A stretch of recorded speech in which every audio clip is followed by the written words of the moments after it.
Hello जी, नमस्कार, सलाम, सत श्री अकाल। Wish you all a very warm welcome to this wonderful session. मैं आपका अपना डॉक्टर सचिन कपूर एक बार फिर से आपके सामने हूं जी, अपने वादे के अनुसार, अपने प्रॉमिस के अनुसार एक और बेहतरीन सेशन लेकर के। स्क्रीन पे मैं देख रहा था अभी बहुत सारे राजा बेटा एंड रानी बेटियां जुड़ चुके हैं जी मेरे साथ। चंद्र प्रकाश उपाध्याय, वैशाली, डॉक्टर अहमद रजा, नितेश, शिवम, वंडरफुल, आनंद चौहान, अशोक, ध्रुव, सबका तहे दिल से स्वागत है जी इस सेशन में। और आपके प्यारे प्यारे लाइक्स हो जाने चाहिए। एमबीबीएस फर्स्ट ईयर की पढ़ाई हम करने जा रहे हैं। इससे पहले मैं एक लेक्चर आपके साथ ले चुका हूं, प्लेलिस्ट में आप देख सकते हैं, जिसमें मैंने आपको ये बताया था कि सिलेबस क्या है एमबीबीएस फर्स्ट ईयर का। एनाटॉमी है, फिजियोलॉजी है, बायोकेमिस्ट्री पढ़नी है हमने, न्यूरो एनाटॉमी, हिस्टोलॉजी, एम्ब्रियोलॉजी। अपने वादे के अनुसार मैं ये सारे सब्जेक्ट्स आपको अपने इस चैनल पे करवाऊंगा। आपसे मुझे एक प्रॉमिस चाहिए कि आप रेगुलरिटी बनाए रखेंगे और डेडिकेशन रहेंगे। डेडिकेशन रखना बड़ा ज़रूरी है किसी भी चीज़ में, ठीक है जी। नीट का रिजल्ट जो है डिले हुआ 2021 की, अगर हम बात करें सन 2021 में नीट का रिजल्ट डिले होता रहा, एग्ज़ाम डिले हुआ कोविड के कारण, बहुत सारी समस्याएं हुई। 2022 चल रहा है इस समय, जनवरी की आज 24 तारीख है, 24 जैन 2022। काउंसलिंग चल रही है जी, अभी तक भी बच्चों को मेडिकल कॉलेजेस में फाइनली एडमिशन नहीं मिला, तो टेंशन बच्चों को इस बात की है कि भाई पढ़ाई कब शुरू होगी हमारी, कब सेशन शुरू होगा जाकर के और कब सेशन कंप्लीट होगा। प्लीज़ आप टेंशन मत लीजिए। अगर आपके अंदर पढ़ने का जज्बा है, अगर आप वाकई में ही कुछ करना चाहते हैं, सो ये चैनल आपके लिए है जी, ठीक है। आप पढ़ने की नीयत से जुड़िए मेरे साथ। I am always there to guide you. Total lectures आपको फ्री ऑफ कॉस्ट मिल रहे हैं इस चैनल पे, you don't have to pay anything, right जी। चलिए, सो अक्षय ठाकुर जी कैसे हो? One of my favourite students Akshay, great जी। चलो तो फिर एक काम और कर लीजिएगा, ज़्यादा से ज़्यादा लोगों के साथ अगर आप शेयर कर पाएं तो शेयर ज़रूर कर दीजिएगा एंड लाइक ज़रूर कीजिएगा। ओके, चलो अब इत्मीनान से हम अपनी पढ़ाई शुरू करते हैं। फर्स्ट ईयर में फिजियोलॉजी में एक मेन टॉपिक आपका रहता है, सबसे पहला चैप्टर जो है दैट इज जनरल फिजियोलॉजी, जिसमें मेन टॉपिक सबसे पहला है होम्योस्टेसिस। सो आज हम होम्योस्टेसिस टॉपिक का लेक्चर 1 ले रहे हैं। इसका लेक्चर 2 भी होगा आगे, जिसमें मैं आपको क्वेश्चंस भी करवाऊंगा, multiple choice questions, short answer type questions, fill in the blanks, diagram based questions या इमेज बेस्ड क्वेश्चंस, ऐसे टाइप क्वेश्चंस। अलग अलग यूनिवर्सिटीज में क्या क्या क्वेश्चंस पूछे गए हैं इस पर्टिकुलर टॉपिक में से, वो भी हम करेंगे, ठीक है जी। तो होम्योस्टेसिस का पहला लेक्चर आज हम आपके साथ शुरू करने जा रहे हैं। फिर से आपको अपने बारे में बता दूं, मैं आपका अपना doctor Sachin Kapoor with more than 23 years of teaching experience. हजारों लाखों बच्चे मुझसे पढ़ के अपनी मेहनत और अपने चाहने वालों की दुआओं की वजह से आज एक बेहतरीन मुकाम पे हैं, and I expect the same for you people also. आप में से जो भी लोग मुझसे सोशल मीडिया पे जुड़ना चाहते हैं, आप इंस्टाग्राम पे मुझसे जुड़ सकते हैं। आप यहां पे देख पा रहे हैं जी @sachin.kapoor मेरा व्हाट्सएप नंबर है जी, आप ये व्हाट्सएप नंबर देख लीजिए। आप यहां पे व्हाट्सएप मैसेज मुझे कर सकते हैं पीडीएफ के लिए, स्टडी मटेरियल के लिए। टेलीग्राम पे भी आप मुझे फॉलो कर सकते हैं। सो ये सारे सोशल मीडिया के हैंडल्स कह लीजिए या आईडीज कह लीजिए आपके सामने हैं। चलिए जी, शुरुआत करते हैं पहले टॉपिक की, दैट इज होम्योस्टेसिस। एक बात मैं आपको ज़रूर बता दूं कि थोड़ा सा गंभीर आपको होना पड़ेगा। अब आप मैच्योर हो चुके हैं, अब आप कॉलेज स्टूडेंट्स हैं, अब आप स्कूल स्टूडेंट्स नहीं हैं, तो एक certain level of maturity is expected from you people, right? Now let's understand what is homeostasis. आप जानते हैं होम्योस्टेसिस इन जनरल मतलब है maintenance of nearly constant internal environment. कोई भी ऑर्गेनिज्म, लिविंग ऑर्गेनिज्म, चाहे वो यूनिसेलुलर है चाहे वो मल्टी सेलुलर है, वो अपने शरीर का इंटरनल एनवायरनमेंट नियरली कांस्टेंट बना के रखना चाहता है। अगर वो ऐसा नहीं करेगा तो वो जिंदा नहीं रह पाएगा। मल्टी सेलुलर ऑर्गेनिजम्स की बात कर लीजिए, चाहे आप हायर ऑर्गेनिजम्स की बात करिए, whether fishes, amphibians, reptiles, birds, mammals, homeostasis सब में ही है। हम ह्यूमन फिजियोलॉजी पढ़ने जा रहे हैं यहाँ पे, सो मेनली हम फोकस अपना ह्यूमन फिजियोलॉजी में ह्यूमंस पे ही रखेंगे। एग्रीड, राइट जी। तस्वीर में आप क्या देख पा रहे हैं? आपको दिख रहा है कि एक शख्स है जी जो पानी पी रहे हैं और दूसरा आपको दिख रहा है कि उन्हें पसीना आ रहा है। सो क्या दिखाया गया है यहाँ पे? आपको ये दिखाया गया है कि हमारी बॉडी के पास ये मैकेनिज्म है कि शरीर का तापमान अगर बढ़ रहा है तो उस तापमान को कम कैसे करना है, right ji.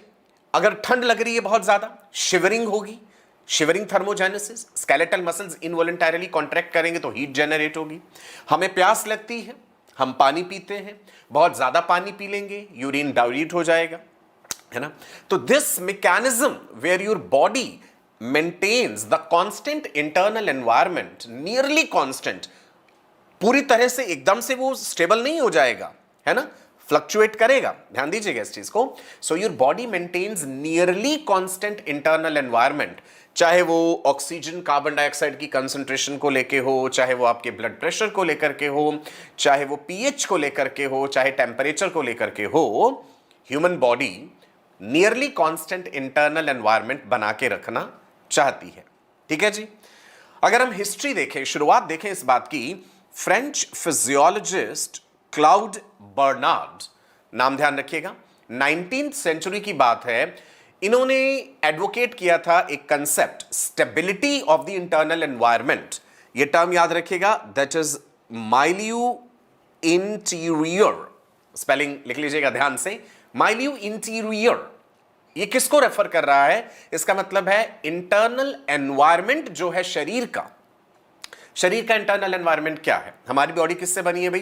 Trillions of sales हैं हमारे शरीर में, है ना। सबसे ज्यादा सेल्स कौन से हैं? आरबीसीज हैं। हर सेल के बाहर एक्स्ट्रा सेलुलर फ्लूइड है, जिसमें इंटरस्टिशियल फ्लूइड है, ब्लड है ना, ब्लड में प्लाज्मा है। तो हर सेल का जो अपना एनवायरनमेंट है वो क्या है? उसका एक्सटर्नल एनवायरनमेंट।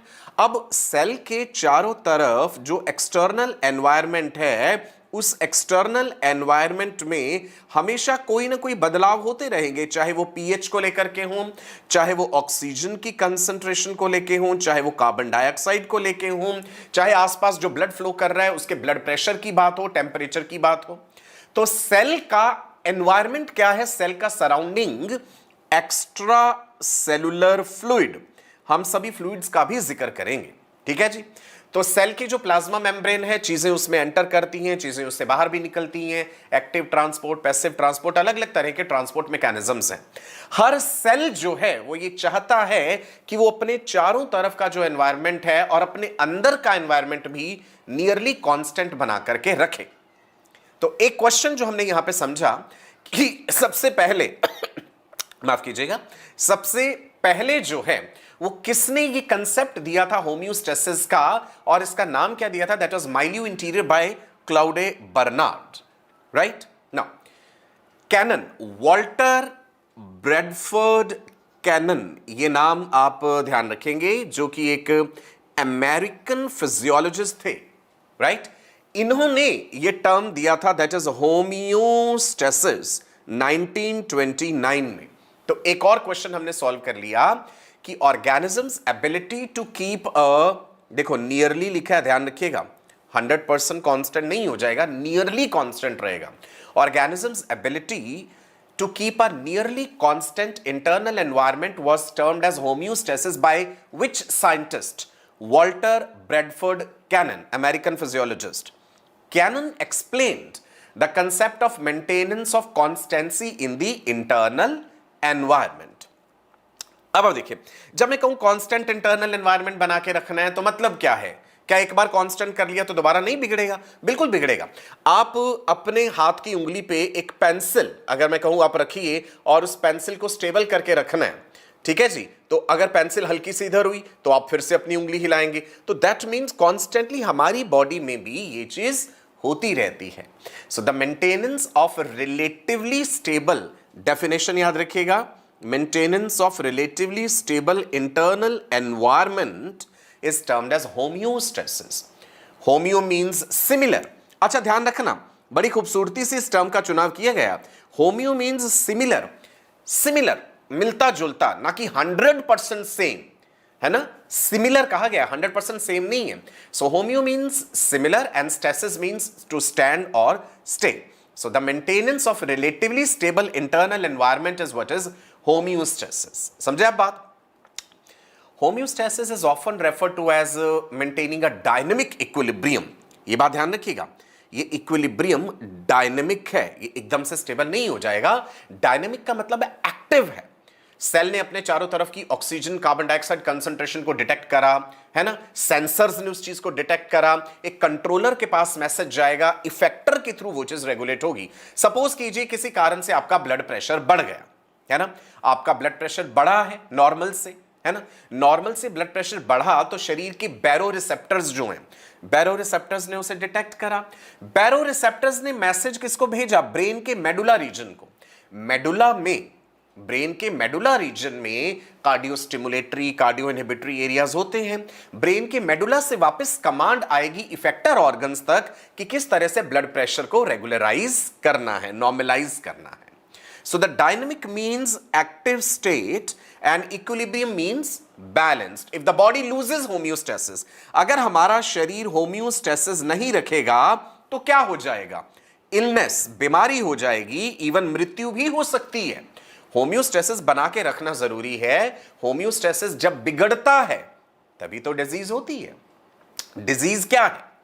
होम्योस्टेसिस का बिगड़ जाना, ठीक है। So disease is often considered to be a state of disrupted homeostasis. This is important, याद रखिएगा। Disease is often considered to be a state of disrupted homeostasis. अब इसका मतलब ये नहीं है कि जब डिजीज हो जाएगी तो होम्योस्टेसिस मैकेनिज्म ऑपरेट ही नहीं कर रहा, ऐसा नहीं है। शरीर में कोई एक होम्योस्टैटिक मैकेनिज्म नहीं है, बहुत सारे हैं।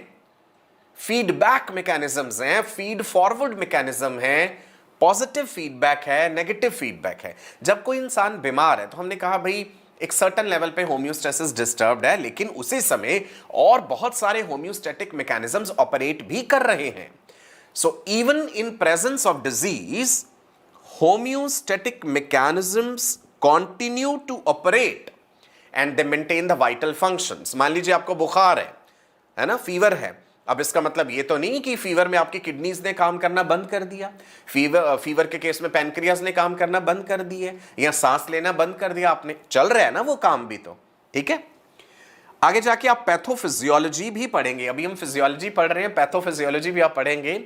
The field of pathophysiology explains how the various physiological processes are altered during disease और इंजरी। पैथोफिजियोलॉजी का मतलब है जब आप बीमार हैं किसी कारण से, डिजीज है या इंजरी है, शरीर का होम्योस्टेसिस डिस्टर्ब्ड है, तो उन हालातों में भी किस प्रकार से शरीर कार्यरत है, उस बीमारी ने किस प्रकार से प्रभावित करा है आपकी फिजियोलॉजी को। That is pathophysiology. क्लियर है जी इतना? मुकुंद, सबरेश। अच्छा, जो मैंने डिजीज दिखाई है यहां पे आपको, वो चिकन पॉक्स दिखाया है। ये जो इमेज आप देख पा रहे हैं, chicken pox which is caused by a virus. तो अभी तक हम होम्योस्टेसिस का मतलब समझे हैं। It is maintenance of the nearly constant internal environment, right. Claude Bernard ने बिगिनिंग में एडवोकेट किया था एक कंसेप्ट माइल्यू इंटीरियर, और वॉल्टर डी कैनन ने उसे क्या कहा था जी? होम्योस्टेसिस, ठीक है। So it is kind of maintenance of balance in the body. अच्छा, किस चीज का बैलेंस बना के रखना जरूरी है? शरीर को होम्योस्टेसिस किस चीज का बना के रखना जरूरी है? तापमान को लेके, टेम्परेचर को लेके। बाहर बहुत ज्यादा ठंड हो जाए तो हमारा शरीर ठंडा तो नहीं पड़ जाएगा ना। मान लीजिए जनवरी का महीना है, इस समय दिल्ली में बहुत ज्यादा ठंड है, 10 डिग्री तापमान है, तो अगर मैं थर्मामीटर लगाऊं और अपना टेम्परेचर चेक करूं तो 10 डिग्री तो नहीं है ना। मेरे शरीर का तापमान जो है वो तो नॉर्मल है जितना होना चाहिए, है ना। अगर आप गर्म कपड़े नहीं पहनेंगे, गर्म जगह पे नहीं है, तो शिवरिंग में क्या होगा? Thermogenesis, कांपेंगे, skeletal muscles involuntarily contract करेंगे, क्योंकि होम्योस्टेसिस बना के रखना है। तो होम्योस्टेसिस में टेम्परेचर एक चीज हम पढ़ेंगे, देन सोडियम का कंसंट्रेशन, क्लोराइड आयंस का कंसंट्रेशन, कार्बन डाइऑक्साइड का, ऑक्सीजन का, पोटाशियम का। क्या आप जानते हैं अगर हमारा तापमान जो नॉर्मल है इससे 7 डिग्री ज्यादा हो जाए, अगर हमारा 7 डिग्री सेल्सियस ज्यादा हो जाए नॉर्मल से, तो इंसान मर भी सकता है, राइट। फीवर जब हो जाता है pyrexia, fever is pyrexia, increase in body temperature, normal से 7 डिग्री ज्यादा हो जाने पे इंसान की मृत्यु भी हो सकती है। नॉर्मल पीएच कितना है? 7.4। पीएच में हल्का सा ऑल्ट्रेशन हो जाना, राइट, पीएच हल्का सा भी, इवन अगर 0.5 का डिफरेंस भी आ जाए नॉर्मल से, तो खतरनाक स्थितियां पैदा हो सकती हैं। तो शरीर के लिए ये बड़ा जरूरी है आयनिक कंसंट्रेशन या ऑस्मो रेगुलेशन बना के रखना। दो मेन कंसेप्ट्स पढ़ेंगे, thermo regulation, osmo regulation. So it is very important not only for humans but for every organism, right. अगर मैं तापमान की बात करूं, टेम्परेचर की, your body operates with in a narrow range of temperature, fluids and chemicals. बड़ा ही narrow range है, बड़ा ही हल्का सा है। 7.4 से हल्का फुल्का इधर उधर हुआ तो गड़बड़ हो जाएगी, ठीक है जी। नाउ ये जो नॉर्मल रेंज है, this range of normality, normal range, this is called set point और सेट पॉइंट रेंज। से for example, body's internal temperature should remain between 97 degree to 99 के करीब, है ना, फ़ारेनहाइट में। सेल्सियस में 36 से लेके 37.2 तक है। नॉर्मल टेम्परेचर इतना रहना चाहिए इस रेंज के बीच में, जो बॉडी का अपना तापमान है, ठीक है। अब बाहर चाहे कुछ भी हो, बाहर का टेम्परेचर बढ़े या घटे, उससे हमें कुछ लेना देना नहीं है। अच्छा, do you know which is the temperature regulating centre in the body? Can you answer this question? Which is the thermostat of your body or which is the temperature regulating center of your body? प्रीति, अमित, जयन, बताओ बेटा, temperature regulating centre कौन सा है? ये तो आपने class 12th के syllabus में भी पढ़ा होगा। हमारे ब्रेन के 3 पार्ट्स हैं, fore brain, mid brain, hind brain. Fore brain में सेरिब्रम है ना, डायनसेफेलॉन है, डायनसेफेलॉन का ही आपने एक पार्ट पढ़ा है, आशीष ने सही कहा, hypothalamus. The temperature regulating center of the body is hypothalamus. Hypothalamus कैसे आपका टेम्परेचर बना के रखता है वो भी हम डिस्कस करेंगे, राइट हुसैन, मुस्ताक। जब किसी इंसान की मृत्यु हो जाती है तो हम कहते हैं ना, लाश ठंडी पड़ जाती है। जब इंसान की मृत्यु हो गई, लाश ठंडी पड़ गई, brain stops functioning, hypothalamus stops functioning, शरीर का तापमान गिर जाता है। That is called algor mortis. You know what is algor mortis? Alger mortis is the fall in body temperature after death. लाश ठंडी पड़ जाती है। Now, मैंने अभी आपसे कहा कि एक सेट पॉइंट होता है जहां पे एक डेफिनेट टेम्परेचर हमारा बना है। अगर तापमान की बात करें, ये जो सेट पॉइंट हम कह रहे हैं ना, सभी इंसानों में एक जैसा हो ये जरूरी नहीं होता। सेट पॉइंट का जो रेंज हमने लिखा है, ये कैसे हमने फाइंड आउट करा? ये एक एवरेज वैल्यू है। Set point differs between different individuals, age के हिसाब से, जेंडर के हिसाब से, genetic factors, overall health, environment, इन सभी बातों के हिसाब से वो सेट पॉइंट जो है, वो जो रेंज है, वो भी अलग हो जाती है।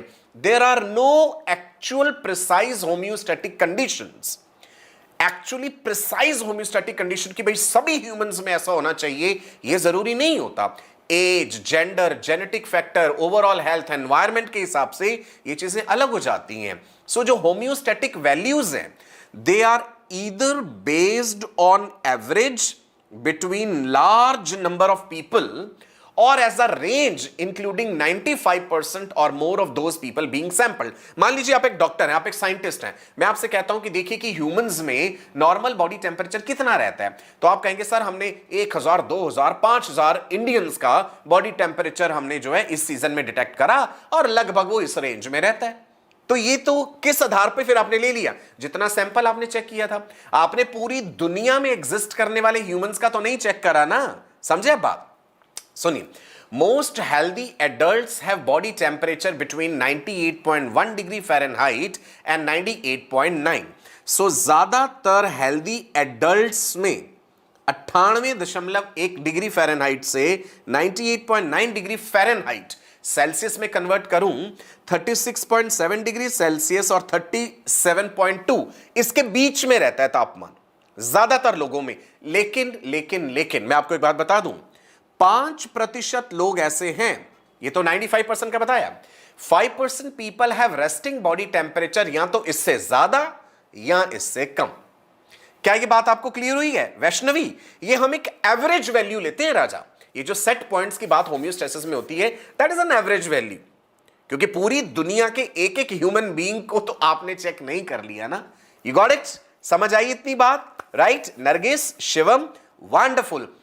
अच्छा, आपको ये दिख रहा है यहाँ पे थर्मल स्कैनर्स जो आजकल यूज हो रहे हैं कोविड के केस में, आप एयरपोर्ट्स में या मॉल्स में कहीं भी जाते हैं तो आपके माथे पे वो ऐसे करके देखते हैं या हाथ पे भी करके देखते हैं इंफ्रारेड रेज के थ्रू। सो स्कैन कर लेते हैं हम कि आपके शरीर का तापमान कितना है। नाउ होम्योस्टेसिस सिर्फ टेम्परेचर को लेके नहीं है, composition of ions, electrolyte, water, etc. It varies between intracellular fluid and extracellular fluid. अच्छा, ये फ्लूइड का भी डिटेल टॉपिक है, बॉडी फ्लूइड्स का, ये भी डिस्कस करूंगा आपके साथ। सपोज कीजिए मेरे राजा बेटा, this is a cell of your body. Cell के अंदर है इंट्रासेलुलर फ्लूइड ICF, और इस सेल के बाहर जो फ्लूइड है वो होता है extra cellular fluid. Extra cellular fluid में इंटरस्टिशियल फ्लूइड भी पढ़ेंगे, प्लाज्मा भी पढ़ेंगे, लिम्फ भी पढ़ेंगे, वो सब एक्स्ट्रा सेलुलर फ्लूइड में आता है। एक्स्ट्रा सेलुलर फ्लूइड यानी ECF जो है, it has more amount of nutrients such as glucose, fatty acids, amino acids. ECF में ज्यादा मात्रा में है न्यूट्रिएंट्स, ग्लूकोज ज्यादा है, फैटी एसिड्स हैं, अमीनो एसिड्स हैं, आयंस हैं, सोडियम है, क्लोराइड है, बाइकार्बोनेट है। तो सेल के बाहर सोडियम ज्यादा है, क्लोराइड भी है, बाइकार्बोनेट भी है। इंट्रासेलुलर फ्लूइड में क्या है ज्यादा? ध्यान रखना, ये इंपॉर्टेंट है, पोटाशियम, फॉस्फेट, मैग्नीशियम। सेल के अंदर पोटाशियम ज्यादा है। Will you remember this thing Sushil बेटा, हुसनैन? राइट, सेल के अंदर पोटाशियम ज्यादा है, फॉस्फेट ज्यादा है, मैग्नीशियम ज्यादा है। सेल के बाहर सोडियम ज्यादा है as compare to inside, chloride ज्यादा है, बाइकार्बोनेट ज्यादा है। क्लियर है जी? नाउ अब जो भी चीज कहीं ज्यादा है वो अपनी ज्यादा से अपनी कम कंसंट्रेशन की तरफ जाएगी। डिफ्यूजन सिंपल आपने पढ़ा है। So in order to keep stable internal environment there is constant adjustment of chemical composition. Right, constantly ये चीज होता रहेगा। सोडियम सेल के अंदर जाता जा रहा है, जो चीज जहां ज्यादा है वो अपनी ज्यादा से अपनी कम कंसंट्रेशन की तरफ जाएगी। सपोज एक्स्ट्रा सेलुलर फ्लूइड का सोडियम कॉन्टिन्यूसली अंदर आ रहा है, राइट, अब अंदर आ रहा है तो उसे बाहर भी फेंकना पड़ेगा। अंदर अगर पोटाशियम ज्यादा है तो वो बाहर जाता रहेगा। सो सेल को कॉन्स्टेंटली ये एडजस्टमेंट्स करके रखने पड़ेंगे by various transport mechanisms. Transport mechanisms भी हम पढ़ेंगे, active transportation, primary active, secondary active, then passive transportation जिसमें diffusion, simple diffusion, facilitated diffusion, right, will be discussing those transport mechanisms. ये भी आपके सिलेबस में है। नाउ होम्योस्टैटिक रेगुलेशन में तीन मेन चीजें चाहिए। एक रिसेप्टर चाहिए, एक कंट्रोल सेंटर होता है और इफेक्टर। रिसेप्टर ने वेरिएबल जो भी कोई है, मानो तापमान है, पीएच है, ऑक्सीजन का लेवल, कार्बन डाइऑक्साइड का लेवल, किसी भी वेरिएबल को, वेरिएबल वो फैक्टर है जो बदलता है। वेरिएबल केमिकल हो सकता है, फिजिकल हो सकता है। मान लीजिए यहां पे वेरिएबल हम टेम्परेचर ले रहे हैं, टेम्परेचर बढ़ सकता है, टेम्परेचर घट सकता है। इस बदलाव को रिसेप्टर ने डिटेक्ट करा। रिसेप्टर ने वो इंफॉर्मेशन एक कंट्रोल सेंटर को भेजी। कंट्रोल सेंटर ब्रेन में हो सकता है, स्पाइनल कॉर्ड हो सकता है, कोई एंडोक्राइन ग्लैंड हो सकती है, कहीं भी हो सकता है। ज्यादातर कंट्रोल सेंटर्स हमें देखने को मिलते हैं नर्वस सिस्टम में, राइट, नर्वस सिस्टम में एंड एंडोक्राइन सिस्टम में। पढ़ेंगे हम इसके बारे में भी, ठीक है जी। वहां से संदेश किसके पास आ जाएगा? इफेक्टर के पास। किसी भी इफेक्टर ऑर्गन पे, रिफ्लेक्स सेक्शंस में भी आपने ये बात पढ़ी है ना। सपोज मैं आपसे बात कर रहा हूं, मेरा हाथ किसी गर्म चीज पे लग जाता है, immediately I withdraw my hand. Skin के रिसेप्टर्स ने टेम्परेचर डिटेक्ट करा, सेंसरी न्यूरॉन्स ने वो मैसेज भेजा कहां? स्पाइनल कॉर्ड को। स्पाइनल कॉर्ड ने ब्रेन को भी भेजा एक इंटीग्रेटिंग सेंटर को। इससे पहले कि ब्रेन कोई डिसीजन ले पाता, स्पाइनल कॉर्ड ने ऑलरेडी मैसेज भेज दिया इफेक्टर ऑर्गन को यानी मसल को कि हाथ वहां से हटा लो। ओके, नाउ जैसा कि आप यहां पे देख पा रहे हैं, रिसेप्टर क्या करते हैं? Receptors receive the information about a change in the environment, और चेंज इन द एनवायरमेंट ही क्या कहलाता है? स्टिमुलस। कई बार ये वर्ड आप देखते हैं कि भाई स्टिमुलस लिखा होता है कि रिसेप्टर पे कोई स्टिमुलस अप्लाई कर रहा है। What is stimulus? Stimulus is any kind of change in the external environment. Cell के बाहर का जो एनवायरमेंट है, रिसेप्टर के बाहर का जो एनवायरमेंट है, स्टिमुलस फिजिकल हो सकता है, केमिकल हो सकता है। तो रिसेप्टर ने वो इंफॉर्मेशन को परसीव करा। रिसेप्टर ने वो इंफॉर्मेशन किसको भेजी? रिसेप्टर ने वो इंफॉर्मेशन भेजी कंट्रोल सेंटर को। कंट्रोल सेंटर का काम है, it receives the information, it processes the information which it has gathered from the receptor. अब कंट्रोल सेंटर ने कमांड किसको भेज दी? इफेक्टर ऑर्गन को। It responds to signals from the control centre. Effector organ का काम क्या है? इफेक्टर का काम है it responds to the signals from the control centre by, कैसे, क्या करेगा? ईदर अपोजिंग द स्टिमुलस, या फिर उस स्टिमुलस को अपोज करेगा, है ना, अगर नेगेटिव फीडबैक है, या उसे एनहेंस करेगा अगर पॉजिटिव फीडबैक मैकेनिज्म है। The signal sent by the effector is called feedback. अब एक और टर्म आपके सामने आ गई कि फीडबैक क्या है? जो इफेक्टर ने संदेश भेजा है, that is what is the feedback. Feedback can be either negative or it can be positive. Homeostasis बना के रखने के लिए, to maintain the homeostasis, the control system must be, जो भी आप कंट्रोल सिस्टम कह रहे हैं, ब्रेन है या स्पाइनल कॉर्ड है या कोई भी और चीज है, control system should be able to, number 1, detect the deviation from the normal in the internal environmental factor that needs to be held within a narrow limit। जो आपका कंट्रोल सेंटर है उसमें कोई ना कोई एक सेट पॉइंट होगा। अगर मैं हाइपोथैलेमस की बात कर दूं, है ना भाई, हाइपोथैलेमस बॉडी टेम्परेचर बना के रखता है, एक सेट पॉइंट है। हाइपोथैलेमस के पास कोई इंफॉर्मेशन आ रही है कि भाई शरीर का तापमान कम हो रखा है, तो हाइपोथैलेमस को ये पता चल जाएगा कि सेट पॉइंट से ये डेविएशन हो रहा है। वो उस डेविएशन को, उस चेंज को, उस बदलाव को डिटेक्ट कर पाए। देन दूसरी बात, it should be able to integrate the information with any other relevant information। Set point जो है, जो इंटीग्रेटिंग सेंटर है, जो कंट्रोल सेंटर है, उसके पास तापमान का इंफॉर्मेशन आया। अब वो कम है या ज्यादा है, इतनी समझ उस सेट कंट्रोल सेंटर में होनी चाहिए ना। It should be able to integrate the information with any other relevant information, right. And then तीसरा काम, it should be able to make appropriate adjustment in the activity, कि अब वो ये निर्णय ले पाए कि इफेक्टर ऑर्गन से क्या करवाना है। स्किन के रिसेप्टर्स ने कहा कि भाई ठंड लग रही है बहुत ज्यादा, है ना, मैसेज पहुंचा कंट्रोल सेंटर तक। कंट्रोल सेंटर ने वाकई देखा, हाँ रिसेप्टर सही इंफॉर्मेशन भेज रहे हैं, तापमान कम हो रखा है, तो भाई मुझे कोई डिसीजन लेना चाहिए। तो कंट्रोल सेंटर ने डिसीजन लिया कि मसल्स को, स्केलेटल मसल्स को ये कमांड भेजो कि तुम कांपने लग जाओ, शिवरिंग करने लग जाओ, राइट। तो कंट्रोल सेंटर ने क्या करा? It has made appropriate adjustment in the activity of the body part which is responsible for restoring this factor to its desired value. जो नॉर्मल वैल्यू है वापस उस तक पहुंचाना उसे जरूरी है, राइट। इस फ्लो चार्ट के जरिए से समझते हैं ना। देखिएगा ध्यान से, कंट्रोल्ड वेरिएबल, राइट, इसको डिटेक्टर ने या सेंसर ने डिटेक्ट करा। इसको मैं सेंसर भी कह सकता हूं। कंट्रोल्ड वेरिएबल क्या हुआ? वेरिएबल केमिकल या फिजिकल बदलाव हो सकता है, कोई भी टेम्परेचर है, पीएच है, कुछ भी, उसे हमने वेरिएबल कह दिया, सेंसर ने डिटेक्ट करा, राइट जी।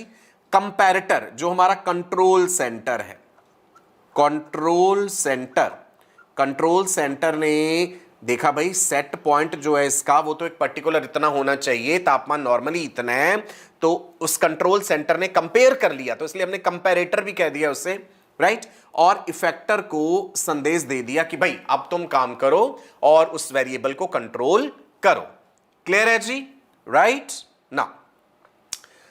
क्या क्या चीजें होम्योस्टैटिकली रेगुलेट होती हैं? Many factors of internal environment must be homeostatically regulated. जैसे आप ध्यान दीजिएगा, क्या क्या चीजें होम्योस्टेसिस के जरिए रेगुलेट होती हैं? Concentration of the nutrients, concentration of oxygen and carbon dioxide, concentration of the waste products homeostatically regulated है, pH में होने वाले बदलाव, concentration of water, electrolytes, इसी चीज को हम क्या कह देते हैं, maintenance of water and ionic content of the body is osmoregulation.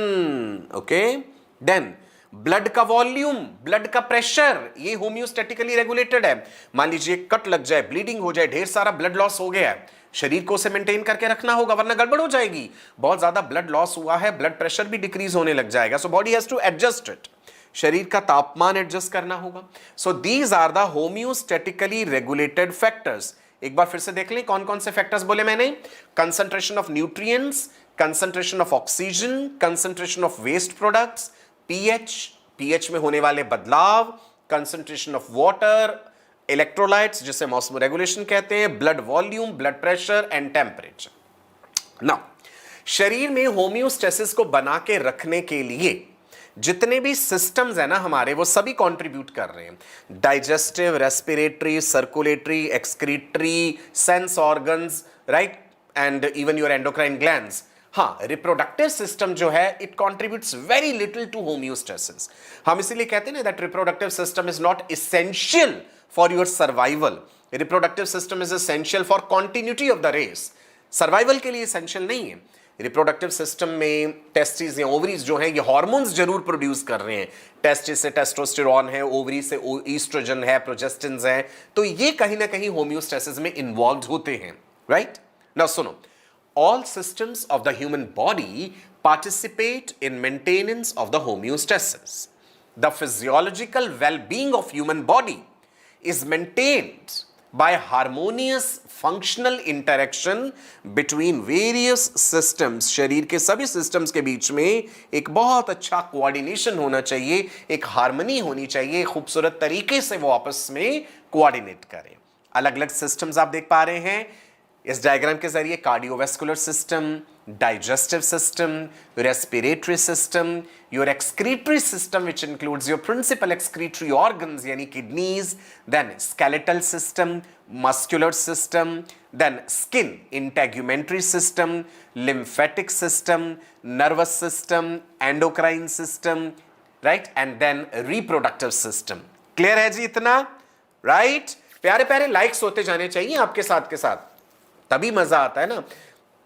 MBBS first year की पढ़ाई की बिल्कुल चिंता मत कीजिए. जितने प्यार से खूबसूरत तरीके से आप आज से पहले मुझसे पढ़ते आए हैं, ऐसे ही देखना हंसते हंसते हम ये पूरी फिजियोलॉजी, एनाटॉमी, बायोकेमिस्ट्री सब पढ़ लेंगे और कॉन्फिडेंस आपका तब और दुगना हो जाएगा जब मैं आपको जितने भी अलग अलग यूनिवर्सिटीज़ के प्रीवियस ईयर पेपर्स जो हैं एमबीबीएस फर्स्ट ईयर के, कि क्या क्या क्वेश्चन आए हैं, फिजियोलॉजी में क्या क्या पूछा जाता है, बायोकेमिस्ट्री में, एम्ब्रियोलॉजी में, जब आप वो सब कर लेंगे ना, देखना एमबीबीएस फर्स्ट ईयर में भी टॉप करेंगे आप.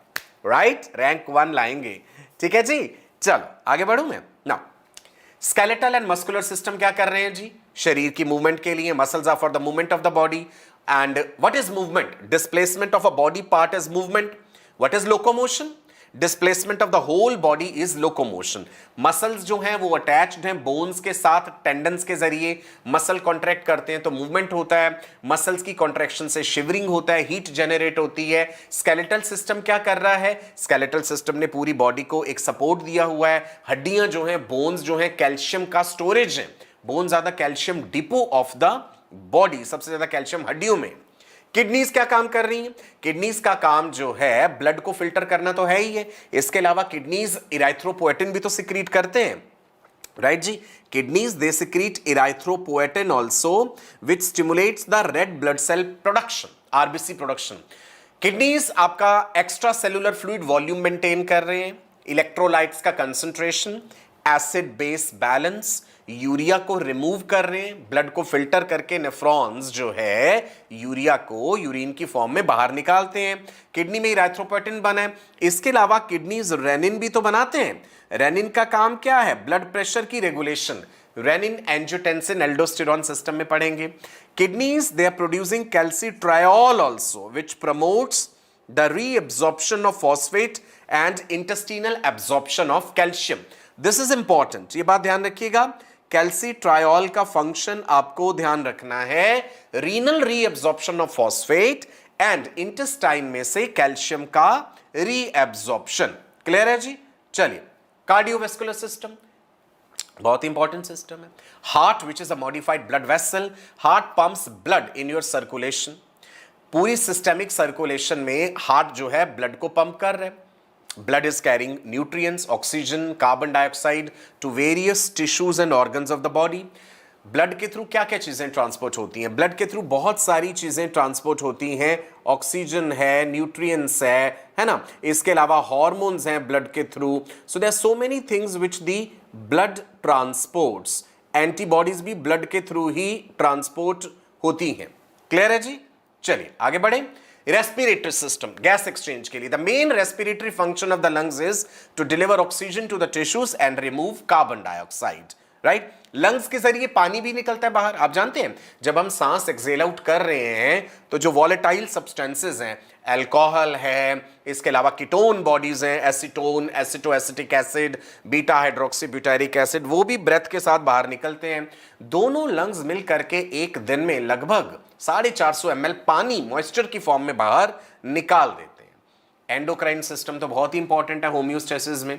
एंडोक्राइन ग्लैंड्स जो हैं अलग अलग, it's hypothalamus, pituitary, thyroid, parathyroid, thymus, adrenal, testis, ovaries, ये अलग अलग तरह के हार्मोन्स बना रहे हैं। Hormones are regulating your metabolism, your growth, development, sleep, emotions. Hormones emotions भी रेगुलेट करते हैं, your mood, sexual function, reproduction, stress response, tissue functions. So endocrine system plays very important role in your maintenance of homeostasis. Now, most of the mechanisms of endocrine system are negative feedback. अभी हम आगे पढ़ेंगे कि ये negative feedback, positive feedback क्या होता है। Suppose कीजिए हाइपोथैलेमस ने एक हार्मोन बनाया, न्यूरो हार्मोन, और पिट्यूटरी ग्लैंड तक भेजा। पिट्यूटरी ने उसके रिस्पॉन्स में कोई न्यूरो हार्मोन बनाया, ठीक है, जैसे adrenocorticotropical releasing hormone ACTH and thyrotropin releasing hormone TRH. They are controlled by negative feedback mechanisms. एक एंडोक्राइन ग्लैंड दूसरे एंडोक्राइन ग्लैंड के लिए एक हार्मोन भेजती है, वो एंडोक्राइन ग्लैंड फिर जो हार्मोन सिक्रीट करती है, हो सकता है वो वापस आके पेरेंट एंडोक्राइन ग्लैंड की सिक्रीशन को कम कर दे।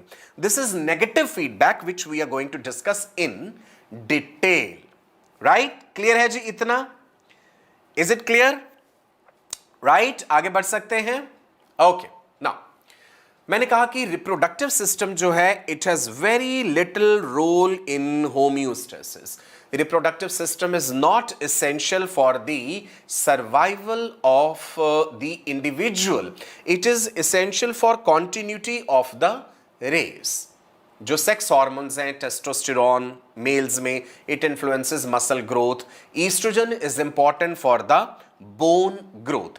तो जो हार्मोन्स रिलीज हो रहे हैं गोनाड्स से, they are indirectly involve in homeostasis. Digestive system का क्या रोल है होम्योस्टेसिस में? डाइजेस्टिव सिस्टम में जो फूड कंपोनेंट्स हैं वो डाइजेस्ट हो रहे हैं, एब्जॉर्ब हो रहे हैं, न्यूट्रिएंट्स एब्जॉर्ब हो रहे हैं। योर सेंस ऑर्गन्स, हम जिक्र क्या कर रहे हैं कि अलग अलग बॉडी सिस्टम्स होम्योस्टेसिस मेंटेन करने में इन्वॉल्व हैं। क्या क्या सेंसेस हैं? Vision, hearing, taste, smell, they also participate in homeostasis. Vision, hearing, taste, smell participate in homeostasis. कैसे? Example, vision and hearing aids in motor and sensory response to a stimuli. मान लीजिए कोई stimulus आया है ना, तो उस स्टिमुलस को हो सकता है हमने आंखों से देखा है या कान से सुना है, तभी तो वो स्टिमुलस जो है पहुंचा हमारे नर्वस सिस्टम तक और फिर कमांड आई हमारे इफेक्टर ऑर्गन्स तक। Smell and taste is promoting food and water intake. पानी है आपके सामने, आप पानी पिएंगे तभी पिएंगे अगर उसका टेस्ट है, अच्छा है, बुरा है तो आप नहीं पिएंगे। खाने की, भोजन की अच्छी खुशबू है तो आप उसे खाएंगे। Your nervous system, central nervous system controls the muscle tone. हमारा सेरिबेलम जो है मसल्स की टोन बना के रखता है, पोस्चर एंड इक्विलिब्रियम बना के रखता है ना। हम सीधे खड़े खड़े गिर क्यों नहीं जाते? Because maintenance of balance and equilibrium is under the control of your cerebellum, little brain भी जिसे कहते हैं। Cerebellum constantly receives inputs from your muscles, from your eyes, from your internal ear, because ear में भी आपने पढ़ा है ना, internal ear में जो vestibular apparatus होता है, that is related with the maintenance of balance and equilibrium, right? Your nervous system is involved in planning and programming of the movements, coordination of movements, expression of emotions, learning, memory, speech, ये सारे काम nervous system के हैं. Okay? Right? Clear है जी? ठीक है, आगे बढ़ सकते हैं. Can we proceed? एक बार आपके प्यारे प्यारे लाइक्स हो जाने चाहिए जी, साथ साथ एक बार प्यारे प्यारे लाइक्स का राउंड हो जाए. अब वो बात आने वाली है जहां से मेन क्वेश्चंस आपके एमबीबीएस में पूछे जाते हैं फर्स्ट ईयर के एग्जाम में. Feedback homeostatic regulations. Right now समझिए, मैं आपको फीडबैक और फीड फॉरवर्ड, एक फीडबैक मैकेनिज्म पढ़ेंगे, एक फीड फॉरवर्ड मैकेनिज्म भी हम पढ़ेंगे. देखिए, कोई भी चेंज हुआ in the variable which is initiated by a stimulus, stimulus ने कोई बदलाव कराया, रिसेप्टर ने उसे सेंस करा, रेगुलेटिंग कंट्रोल सेंटर तक मैसेज पहुंचा, इफेक्टर पे रिस्पॉन्स आया, इफेक्टर ने कहा ठीक है अब मैं असर दिखाऊंगा, and that is going to return the variable, and this is what is homeostasis. ठीक है जी, इधर भी देख लें. Stimulus produces change in the variable. Variable word आप समझ रहे हैं ना, वेरिएबल हम यूज कर रहे हैं किसी भी केमिकल बदलाव के लिए या फिजिकल के लिए. फिजिकल में टेम्परेचर हो गया, केमिकल में ऑक्सीजन हो गया, पीएच हो गया, है ना. रिसेप्टर ने इसे डिटेक्ट करा, कंट्रोल सेंटर के पास संदेश गया, कंट्रोल सेंटर ने इफेक्टर को संदेश दिया, और देन अगेन नतीजा ये हुआ कि variable is returning back to the normal. This is what is basic जो मैकेनिज्म है होम्योस्टेसिस का. होम्योस्टैटिक कंट्रोल मैकेनिज्म्स दो तरह के हैं, intrinsic controls, extrinsic controls. Intrinsic मतलब विद इन, अंदर, एक्सट्रिंसिक मतलब आउटसाइड, बाहर से. व्हेन आई से इंट्रिंसिक कंट्रोल, इसका मतलब है इंट्रिंसिक, जिसे हम लोकल कंट्रोल भी कहते हैं, दे आर बिल्ट इनटू और they are inherent in an organ. वो एक ऑर्गन का या टिश्यू का अपना इंटरनल मैकेनिज्म है. Intrinsic is referring to within. देखो, होम्योस्टेसिस शरीर में हर लेवल पे ऑपरेट हो रहा है. एक सेल के अंदर इंडिविजुअली क्या होमोस्टेसिस नहीं है? बिल्कुल है. डीएनए का रेप्लिकेशन हो रहा है, प्रोटीन सिंथेसिस हो रहे हैं, एंजाइम्स अपना काम कर रहे हैं, ये सब चीजें भी बहुत बेहतरीन तरीके से कंट्रोल्ड हैं. राइट, चलो एक एग्जांपल लेते हैं इंट्रिंसिक होम्योस्टैटिक कंट्रोल मैकेनिज्म का, कि एक ऑर्गन के अंदर ही ये मैकेनिज्म कैसे ऑपरेट हुआ. सपोज कीजिए आप एक्सरसाइज कर रहे हैं, and exercising skeletal muscle that is going to rapidly use the oxygen. आपने मसल से एक्सरसाइज करी, सपोज आप हैवी डंबल्स उठा रहे हैं, मसल्स ने ऑक्सीजन इस्तेमाल कर ली. राइट जी, ऑक्सीजन इस्तेमाल करके एनर्जी जो बनी थी उसे यूज कर लिया कॉन्ट्रैक्शन के लिए. अब जब ऑक्सीजन इस्तेमाल हो रही है तो इसका मतलब है धीरे धीरे मसल के अंदर ऑक्सीजन की कंसंट्रेशन जो है वो डिक्रीज हो जाएगी. मसल में ऑक्सीजन की कंसंट्रेशन डिक्रीज हुई तो भाई गड़बड़ हो जाएगी. मसल तो ये चाहेगा ना कि मुझे ठीक ठाक ऑक्सीजन मिलती रहे. तो इंट्रिंसिकली ये कैसे कंट्रोल होगा? ये जो लोकल केमिकल बदलाव हुआ है, this local chemical change, it acts directly on the smooth muscles in the wall of the blood vessel which is supplying the muscle. Muscle को सपोज करो this is muscle, right.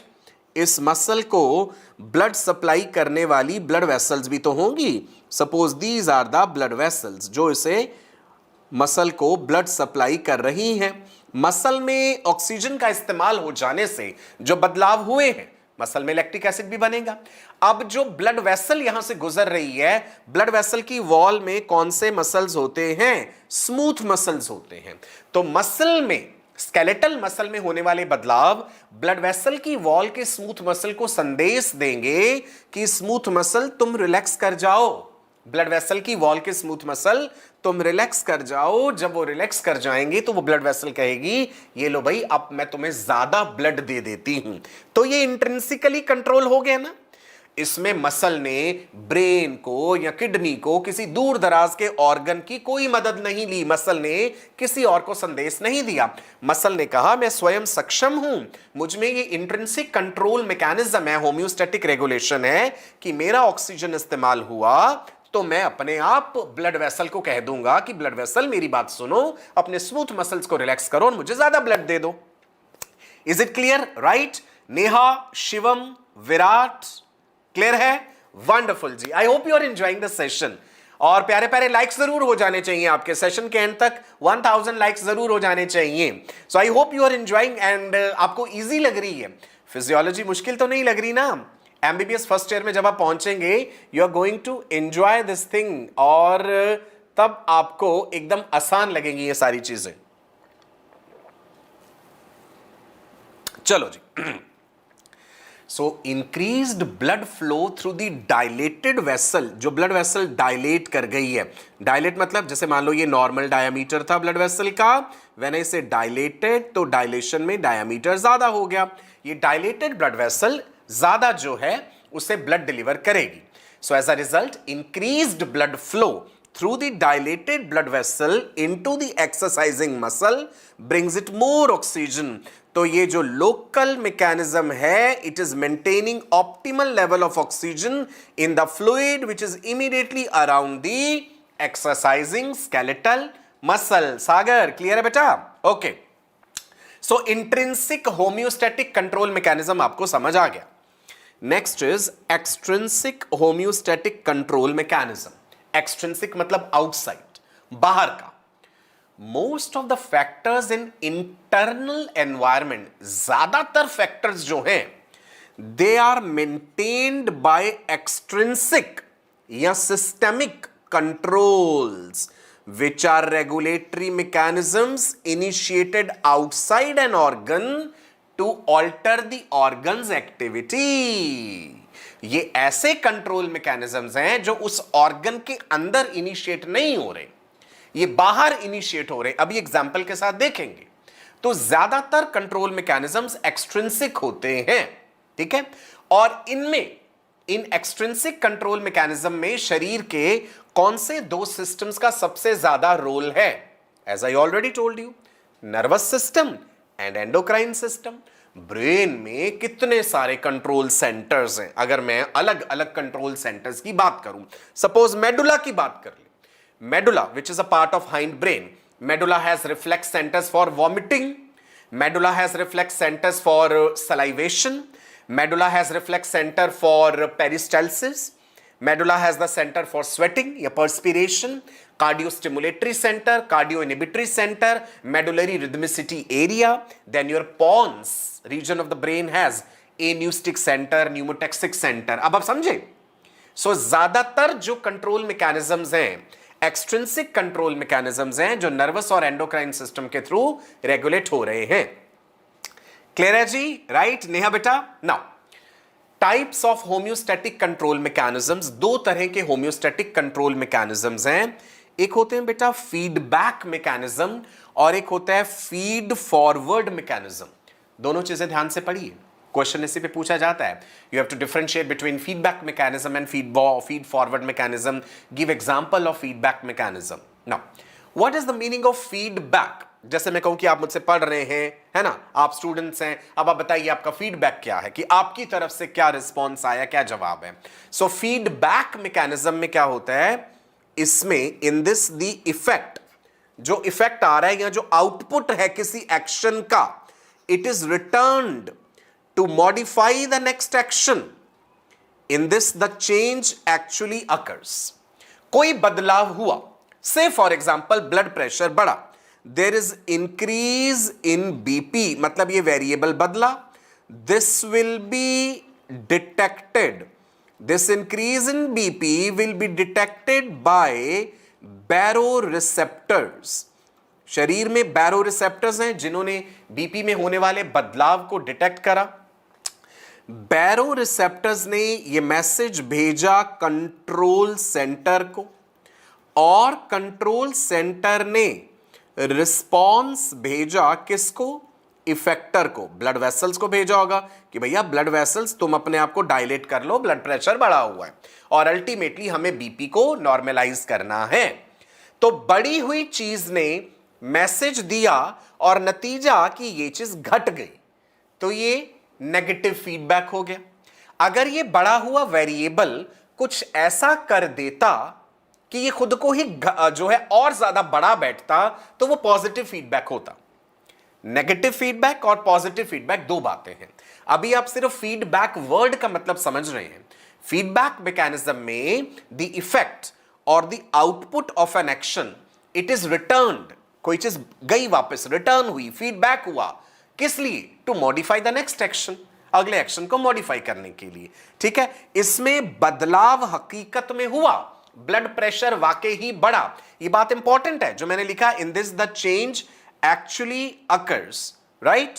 Now, when I say feed forward mechanism, पहला क्या था? feedback, ये है feed forward mechanism। feed forward mechanism में क्या है? कंट्रोल सिस्टम जो है शरीर का, वो एंटिसिपेट करता है होने वाली डिस्टरबेंस को और प्रिवेंट कर देता है किसी भी बदलाव को। Right? It prevent the change in controlled variable by generating a corrective command। मैं आपको एग्जांपल देता हूं। एंटीसिपेट वर्ड का मतलब क्या होता है कि पूर्वानुमान लगा लिया। सपोज कीजिए, है ना, एक रेस शुरू होने वाली, मैं कहता हूं रेस शुरू होने वाली है, सब लोग अपनी एक जगह पे खड़े हैं और जैसे ही एकदम से गोली चलाई जाएगी, उसकी आवाज सुनते ही फटाफट तेज दौड़ना है आपको, है ना। अब होता क्या है, जब आप खड़े हैं वहां पे, आप एंटीसिपेट कर रहे हैं कि गोली चलने वाली है, अभी चली नहीं है, लेकिन दिल की धड़कन पहले ही तेज हो जाती है। Anticipatory tachycardia, tachycardia is increase in heart rate, मतलब हमने पहले पूर्वानुमान लगा लिया। This is feed forward mechanism. The control system anticipates the disturbance, कि शरीर में डिस्टर्बेंस आने वाली है, अब जल्दी से तैयारी पहले ही शुरू कर दो। समझ आई बात? The control system anticipates the disturbance and prevents the change in controlled variable by generating a corrective command। इसका मतलब है system is creating a condition in anticipation of the change that will occur। change हुआ नहीं है अभी, change अभी होने वाला है। ध्रुवी, is it clear? बदलाव हुआ नहीं, बदलाव होने वाला है और पहले ही शरीर ने तैयार कर लिया उस चीज को।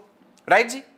Now, feed forward mechanism is capable of overcoming the disadvantage of other feedback systems. ये बाकी फीडबैक सिस्टम्स की होने वाली डिसएडवांटेजेस को कवर करता है, ये इंप्रूव करता है speed of the response, it cancels the steady state errors, जो अभी हम आगे पढ़ेंगे, it does not provoke instability of the system. इसमें से कुछ बातें शायद आपको अभी क्लियर नहीं हो रही, जैसे जैसे आगे बढ़ेंगे ना ये बात क्लियर हो जाएगी एग्जांपल्स के साथ। Feed forward mechanism and feedback में आपको समझ आ गया। फीडबैक मैकेनिज्म में एक्चुअल में वो चीज हुई और शरीर ने फिर उसको अपने हिसाब से एडजस्ट करा।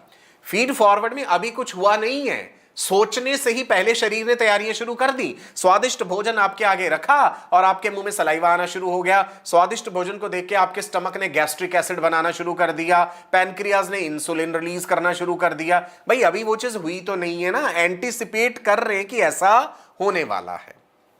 ठीक है, so feedback mechanism and feed forward mechanism, दो बातें आपको समझ आई। फीडबैक मैकेनिज्म्स फर्दर दो तरह के होते हैं। There is a positive feedback mechanism and there is negative feedback mechanism। There are two types of feedback mechanisms, positive feedback, negative feedback। Now when I say negative feedback, negative feedback का मतलब क्या है? जब effector oppose कर रहा है stimulus को, मान लीजिए कि such as a dropping temperature, तापमान घट रहा है, and there is reversal in the direction of the change which is causing the temperature to rise। या नेगेटिव फीडबैक में एक और एग्जांपल दे देता हूं। सपोज कीजिए कि एक एंडोक्राइन ग्लैंड ने, there is this endocrine gland which has produced a particular hormone। Endocrine gland का ये हार्मोन जो है जा करके एक दूसरी एंडोक्राइन ग्लैंड पे एक्ट करा। सेकंड एंडोक्राइन ग्लैंड, चलो मान लो ये सेकंड एंडोक्राइन ग्लैंड ओवरीज है, ओवरीज ने ईस्ट्रोजन बनाया, है ना। मान लो पहली एंडोक्राइन ग्लैंड पिट्यूटरी थी, suppose this is anterior pituitary, जिसने हार्मोन बनाया एफएसएच, एफएसएच एलएच दोनों बनते हैं। एफएसएच ओवरीज पे जाके एक्ट करा, ओवरीज ने ईस्ट्रोजन बनाया। This estrogen will have a negative feedback effect. Estrogen ये वापस जाके पिट्यूटरी को कहेगा कि भाई तुम अपना काम कम कर दो, कम एफएसएच बनाओ। ऐसा ही इनहिबिन में भी होता है। इनहिबिन हार्मोन भी आपने पढ़ा है, टेस्टिस और ओवरी से रिलीज होता है। इनहिबिन का काम है एक नेगेटिव फीडबैक इफेक्ट रखना एफएसएच के साथ, कि एफएसएच के लेवल को कंट्रोल रखे, राइट। नेगेटिव फीडबैक में the controller is acting opposite and the error is minimised. जो कंट्रोलर है वो ऑपोजिट दिशा में काम कर रहा है। कंट्रोलर ने उस चीज को बढ़ाया नहीं, उसे घटा दिया। पिट्यूटरी ने एफएसएच को घटा दिया क्योंकि उसे ईस्ट्रोजन ने ये मैसेज दिया था, जिससे कि एरर जो है वो मिनिमाइज होता है। ये एरर भी अभी आप आगे समझेंगे। एक नेगेटिव फीडबैक मैकेनिज्म के क्या क्या कंपोनेंट्स होते हैं? Components of the negative feedback mechanism, ध्यान दीजिएगा। मान लीजिए कोई डेविएशन हुआ किसी कंट्रोल्ड वेरिएबल में, ईस्ट्रोजन का लेवल सपोज अप हो गया। This is detected by the sensor. Sensor is informing the integrator that is sending instructions to the effector. Effector is bringing about a compensatory response which is resulting in controlled variable being restored to normal, right? This is how the negative feedback is operating. अब आप एक बात ध्यान रखिएगा इसमें। हाँ जी मोहित, एक बात ध्यान से याद रखना, हमारे शरीर में ज्यादातर होम्योस्टैटिक मैकेनिज्म्स नेगेटिव वाले हैं, पॉजिटिव वाले बड़े कम मिलेंगे हमें देखने को। ज्यादातर फीडबैक मैकेनिज्म्स नेगेटिव हैं, है ना, कि जो भी काम हो रहा है अंततः वो काम वापस जाके स्वयं अपने आप को कम करवा रहा है।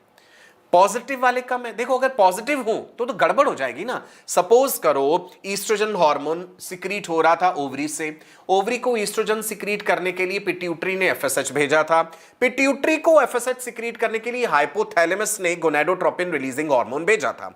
अगर अल्टीमेटली ये ईस्ट्रोजन जाके पॉजिटिव फीडबैक इफेक्ट करता रहे हाइपोथैलेमस पे, तो वो हाइपोथैलेमस और ज्यादा काम करता रहेगा, और ज्यादा सिग्नल और ज्यादा एम्पलीफाई होता जाएगा। शरीर का तापमान किसी कारण से बढ़ा, बढ़े हुए तापमान ने हाइपोथैलेमस से कहा और ज्यादा बढ़ा दो, और ज्यादा बढ़ा दो, तो हो सकता है मृत्यु ही हो जाए उससे। So now you getting it. Positive feedback mechanisms बड़े रेयर हैं शरीर में, नेगेटिव फीडबैक मैकेनिज्म्स ही ज्यादा हैं।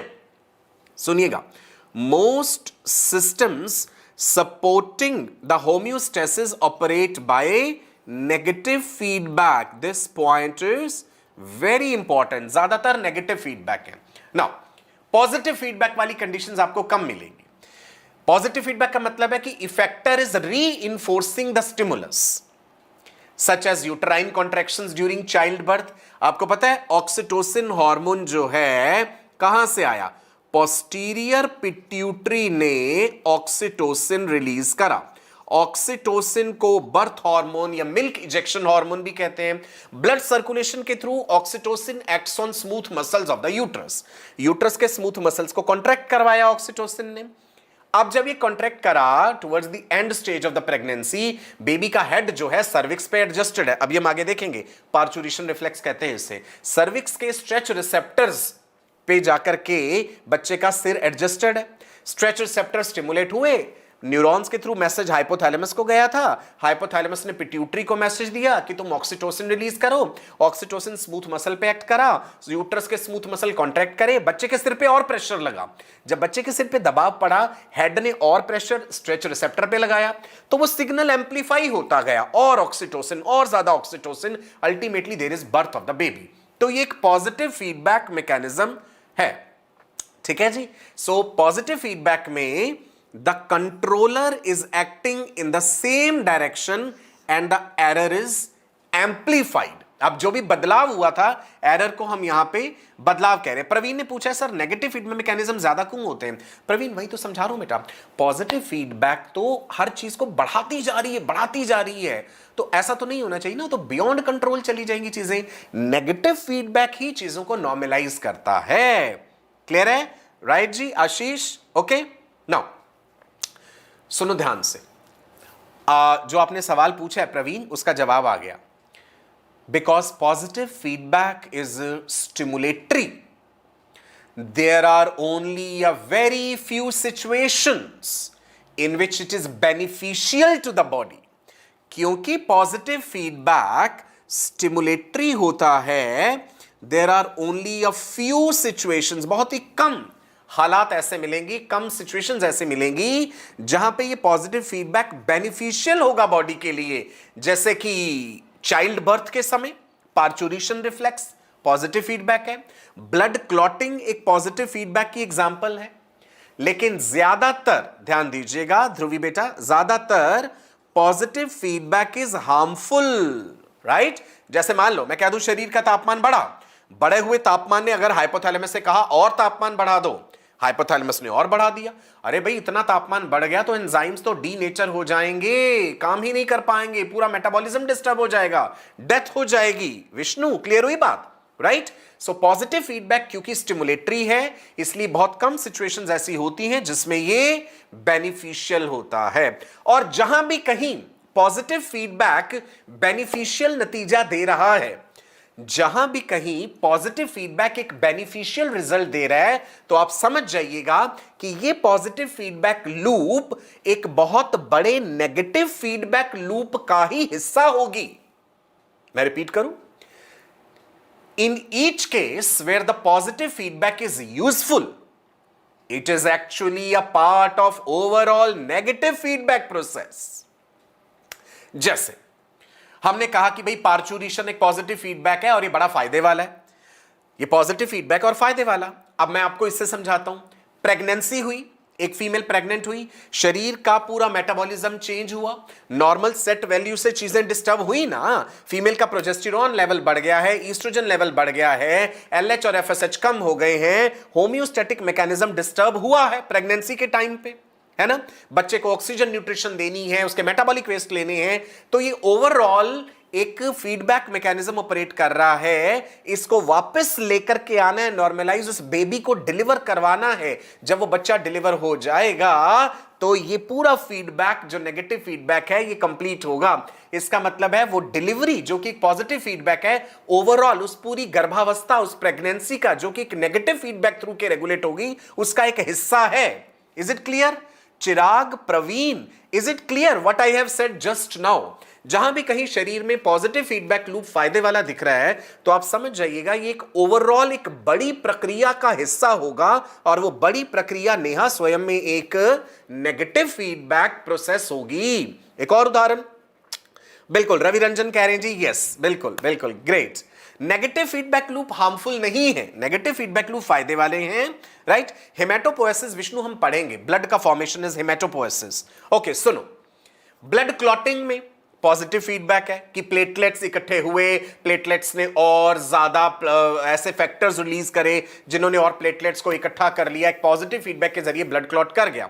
लेकिन ये छोटा पॉजिटिव फीडबैक लूप एक बड़े नेगेटिव फीडबैक लूप का हिस्सा है। I repeat, in case of blood clotting, the positive feedback clotting process is a negative feedback process for maintenance of normal blood volume, right? Normal blood volume बनाना है शरीर ने, चोट लगी है कहीं, खून बहता जा रहा है, किसी तरह से उसे कंट्रोल करना है, वो एक नेगेटिव फीडबैक प्रोसेस के थ्रू कंट्रोल होगा, और उसी में क्लॉटिंग उसका एक हिस्सा है जो कि पॉजिटिव फीडबैक लूप है। ठीक है, ज्यादातर केसेस में पॉजिटिव फीडबैक लूप्स डेंजरस हो जाती हैं, जहां भी कहीं वो फायदा दे रही हैं, जो भी एग्जांपल्स हमने पढ़े वहां पे आप समझ जाइएगा वो एक बड़े नेगेटिव फीडबैक लूप का हिस्सा होंगी। ओके, सो पॉजिटिव फीडबैक लूप को प्रवीण हम कुछ इस तरह से कह सकते हैं, when the response to a stimulus increases the original stimulus, oxytocin का रिस्पॉन्स मसल कॉन्ट्रैक्शन, यूट्रस के मसल कॉन्ट्रैक्शन, इस मसल कॉन्ट्रैक्शन ने फिर से ऑक्सीटोसिन को बढ़ा दिया। The response to a stimulus increases the original stimulus, तब हम कहते हैं ये पॉजिटिव फीडबैक मैकेनिज्म है, और ये एक विशियस साइकिल है, ये एक विशियस साइकिल बन जाता है जिसमें बार बार वो चीज रिपीट होती रहेगी अगर उसे कंट्रोल ना किया गया तो। ठीक है जी। जबकि जो नेगेटिव फीडबैक मैकेनिज्म है उसमें क्या है, the response to a stimulus reduces the original stimulus, and it is what is called the negative feedback, right? And it is the primary type of homeostatic control. याद रखना, शरीर में जो main homeostatic control है, primary control mechanism, that is the negative feedback control. Clear है? Right. Now अब हम आ जाते हैं एग्जाम्पल्स पे शरीर में। ये क्वेश्चन भी एग्जाम में पूछा जाता है। So this part is important and this is asked as a question in your MBBS first year exams. Examples of the negative feedback mechanism. अलग अलग एग्जाम्पल्स जो हमने इसमें डिस्कस करनी है। Will be discussing about thermoregulation, right? Detail में बताऊंगा आपको thermoregulation. Then will be discussing insulin mediated control of blood glucose, right? Will be discussing pituitary hormone release.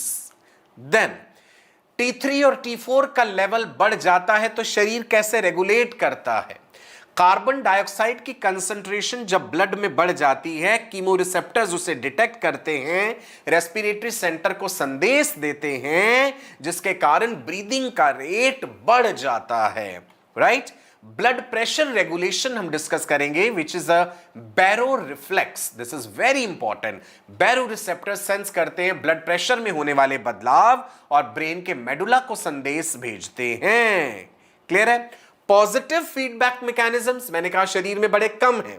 Positive feedback mechanisms की कुछ examples: blood clotting, LH surge prior to ovulation, LH induces ovulation, LH is ovulation causing hormone. Ovulation, ovary से जब secondary oocyte release होता है उससे पहले LH का level sharply बढ़ जाता है। That's a positive feedback. We'll be discussing it in detail. Parturition reflex, which is Ferguson reflex. Then suckling by the baby when the baby is feeding on the mammary glands of the mother. Lactation जब हो रहा है वो एक positive reflex है। Hodgkin's cycle, generation of action potential, sodium की entry, potassium का exit. एक बार जब एक जगह डिस्टर्बेंस हो गया तो ये बार बार रिपीट होता रहता है न्यूरॉन में। That's an example of positive feedback.